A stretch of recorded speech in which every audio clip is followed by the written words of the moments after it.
आज हम बात करने जा रहे हैं कुछ तल्ख बातें। And it is not about Manchester United players और मैनेजर और एनी स्टाफ और एनीवन एल्स। आज हम बात करने जा रहे हैं ओल्ड ट्रैफर्ड, या द थिएटर ऑफ ड्रीम्स जिसे कहते हैं। और इसकी हम आज कहानी सुनेंगे मेरी ज़ुबानी। And we will go deep into the history, how it went, how it was created, how it was designed. तो ये सब जानने से पहले अगर आप चैनल पे नए हैं तो भाई सब्सक्राइब करें चैनल को, और अगर आप ऑलरेडी सब्सक्राइब्ड हैं तो लाइक करें वीडियो को। एंड भाई help us grow even more. So without wasting time I think we should go deep into the discussion. तो भाई सबसे पहले तो मैं शुक्रिया अदा करना चाहूँगा मेजर का। और ये मेजर कोई आर्मी का मेजर या कोई किसी फौज का मेजर नहीं है। ये मेजर एक कुत्ता है। जी हाँ, कुत्ता। सर हैरी स्टेफोर्ड का कुत्ता। और सर हैरी स्टेफोर्ड कौन थे?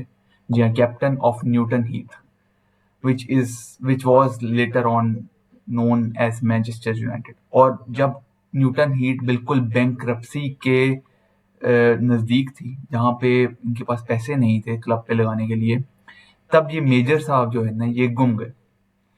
वो इधर उधर ढूंढते फिरे लेकिन मेजर साहब कहीं मिले नहीं। और आखिरकार एक पब में जब ये सर हैरी स्टेफर्ड पब में गए, बेजार, दुनिया से बेजार होके, तो उस पब में उनको ये मेजर साहब नजर आए। और वहां उनकी मुलाकात हुई सर हेनरी डेविस से। जी हाँ, सर हेनरी डेविस कौन थे, इनका क्या ताल्लुक था, इसके बारे में भी हम जानेंगे। तो basically sir Henry Davis is the man who saved Manchester United. He was the local brewery owner जिन्होंने 3 और लोगों के साथ मिलके मैनचेस्टर यूनाइटेड में इन्वेस्ट किया। He became the chairman of the club.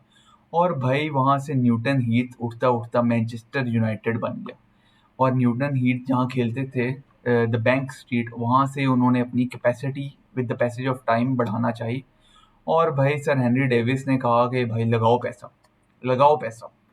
उन्होंने भाई 60,000 पाउंड तकरीबन जो है वो पैसे लगाना चाहे to make a new stadium for Manchester United.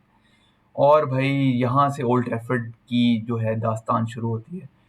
Archibald Leitch was the designer, the architect who designed Old Trafford. और भाई इन्होंने सिर्फ ओल्ड ट्रैफर्ड ही डिजाइन नहीं किया, इन्होंने और भी इंग्लैंड के बहुत famous stadiums like the Enfield, Stamford bridge, Kraven cottage, और भी सेल्टिक का होम और ग्लासगो का होम इन्होंने डिज़ाइन किए थे। बहुत ही आला आर्किटेक्ट थे उस ज़माने के, जिन्होंने ओल्ड ट्रैफर्ड को 1910 में, फरवरी 1910 में इसकी कंस्ट्रक्शन कंप्लीट हुई। In the initial stages it was plan कि इसकी कैपेसिटी 100,000 हो, but due to the restrictions in the budget, जो कि लगभग 80,000 जो है ना लोगों को वो बन गई। And the first match at Old Trafford was against Liverpool. जी हाँ, 4-3 वो मैच मैनचेस्टर यूनाइटेड 1910 में वो हार गई।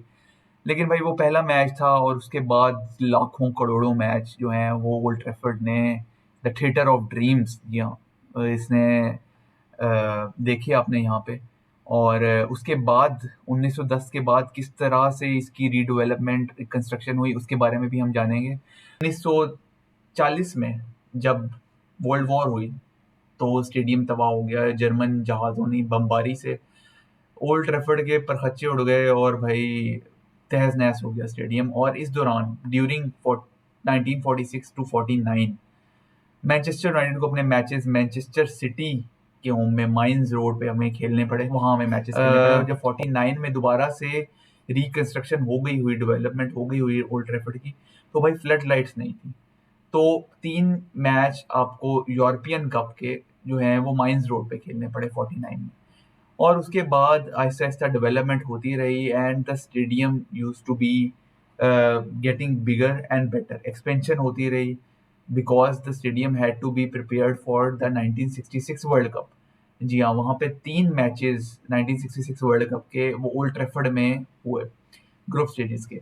और उसके लिए उस पर पैसा लगाया गया तकरीबन 40,000 पाउंड उस पर।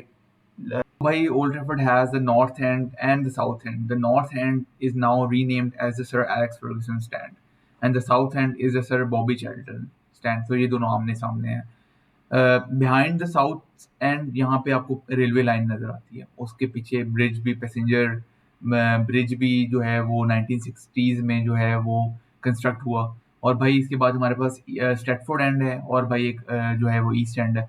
तो इस तरह ये जो है वो ओल्ड ट्रैफर्ड की जो है वो टिकटिंग भी इसी तरह की तरीके से होती है, और इस तरीके से ओल्ड ट्रैफर्ड की कंस्ट्रक्शन हुई है। And now with the passage of time from 1966 to 1996, यहाँ पे आपको कंस्ट्रक्शन होती हुई डिफरेंट एंड्स पे डिफरेंट रूफ्स इंस्टॉल हुई, आपका प्राइवेट जो है वो बॉक्सेस इंस्टॉल हुए, आपकी टेरेसेस इंस्टॉल हुए, आपका जो टीयर्स हैं हर स्टैंड के, first tier, second tier, third tier, इस तरह ये with the passage of time जो है वो इस पे पैसे लगते रहे और डेवलपमेंट होती रही।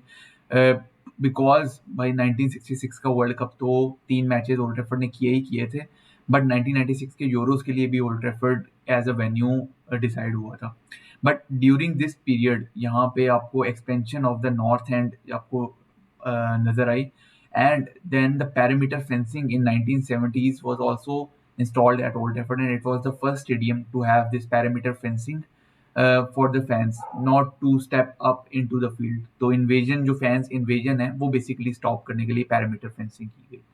फिर with the passage of time जब 1980s 1990s जा रहा था, तो भाई ये डिसाइड किया गया कि भाई जो स्टेडियम्स हैं वहाँ से स्टैंडिंग कैपेसिटी जो है ना वो उसकी ख़त्म कर देनी फैंस की। So the fans will not be standing behind the goals और anywhere, they will be sitting. तो सिर्फ सिटिंग कैपेसिटी होगी। तो जो टोटल तादाद थी, जितनी कैपेसिटी थी ड्यूरिंग द स्टार्ट, जो कि 80,000 तक थी, वो कम होते होते कुछ तकरीबन 50-60,000 पे आ गई, which was very less for a stadium like old Trafford, जो कि उस जमाने के एक मॉडर्न स्टेडियम्स में से आता था।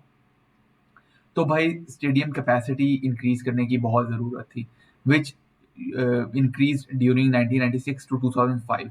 यहाँ पे हमने एक्सपेंशन देखी, कैंटिलीवर रूफ्स इंस्टॉल होती हुई देखी अपने डिफरेंट एंड्स पे, और भाई क्वाड्रेंट्स भी इस्टेब्लिश हुई इसी ज़माने में। और फिर उसके बाद आपने देखा कि जो है स्टैंड्स की जो है वो सेकंड थर्ड टीयर स्टैंड्स वो भी बने हुए। तो जो स्टेडियम एक बिल्कुल वर्ल्ड वॉर ने तबाह कर दिया था, उसको हमने प्रॉपर दोबारा से रीस्ट्रक्चर रीडेवलप करते हुए हमने देखा। तो भाई ये कहानी थी ओल्ड ट्रैफर्ड की। बट आफ्टर 2005-2006 कुछ खास डेवलपमेंट हमने बिल्कुल नहीं देखी ओल्ड ट्रैफर्ड में। जो कुछ था वो ही आपके सामने इस टाइम पे भी वही है। जब आप अपने कंपेटिटर्स को देखते हो, टॉटनहम को देखें, मैन सिटी को देखें, वेस्ट हैम को देखें, लिवरपूल को देखें, हर एक ने अपने स्टेडियम में पैसा लगाया है भाई, वो फैंस के लिए। Stadium is for the fans. They pay to attend the matches. They pay to support the team. तो भाई आप थोड़ा पैसा तो लगाओ ना, स्टेडियम पे थोड़ा इन्वेस्ट तो करो। बट ये इसी वजह से ग्लेजर्स को गालियां पड़ती हैं। फिर कहते हैं ग्लेजर्स को गालियां क्यों देते हैं, दैट इज द रीजन। और ये जो आपको रूफ लीकेज और ये नदियां बहती हुई और समंदर और तूफान जो आपको ओल्ड ट्रैफर्ड में नजर आया आर्सेनल के मैच में, ये कोई एक साल का किया नहीं है। This is from the past 10 years. मैं अभी आर्टिकल 2019 का पढ़ रहा था, उससे पिछले 2 साल भी यही हुआ था, आपकी रूफ लीक की गई थी, तो 2017। तो आप ये लगा लें उसको भी 7 साल बीत गए हैं, लेकिन ये चीज़ सही नहीं हो पाई। आपने कोई पैसा इन्वेस्ट नहीं किया, और यही होता है जब आपने पैसा जो आप बना रहे हो वो सिर्फ सारा जेब में जा रहा हो, जब बजाय इसके कि आप स्टेडियम पे लगाएं या फैंस पे इन्वेस्ट करें। तो that is up to Glazers, everything is up to Glazers. 114 साल हो गए स्टेडियम को।